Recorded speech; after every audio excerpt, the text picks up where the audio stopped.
Ábyrgð umsjónarmanna aðgangskorta.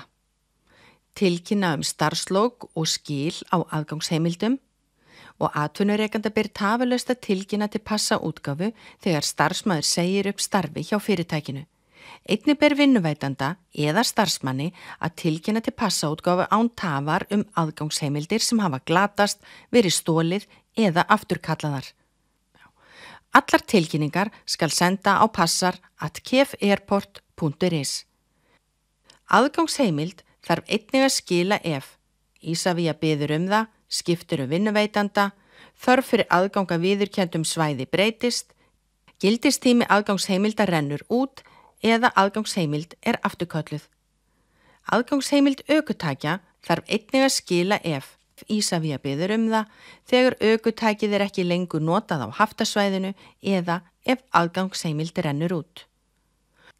Öllum aðgangsheimildum þarf að skila innan 14 daga, annars er hægt að innheimta sérstakt gjald.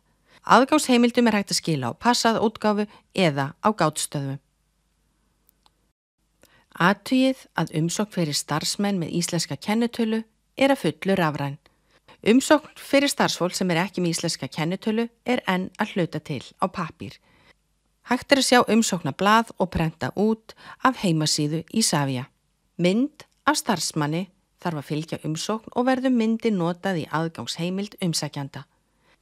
Ef starfsmaður þarf ökuleyfi til að aka innan haftasvæðis þarf að haka í viðkomandi reit á umsóknar eyðublaði. Þegar jákvæð niðurstaða og bakgrunnsathugun liggur fyrir frá lögreglu fær starfsmaður sent í tölvupósti aðgang að 2 námskeiðum sem þarf að taka stafræn.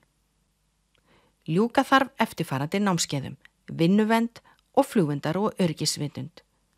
Þegar starfsmaður hefur lokið þessum 2 námskeiðum með fullnægjandi árangri er hægt að sækja aðgangsheimild í snjallboks hjá passaútgáfu. Ef sótt hefur verið ökuleyfi fyrir starfsmann þarf hann að taka stafrænt námskeið á netinu. Starfsmaður fer svo í hafnismat fyrir akstur inn á haftasvæði.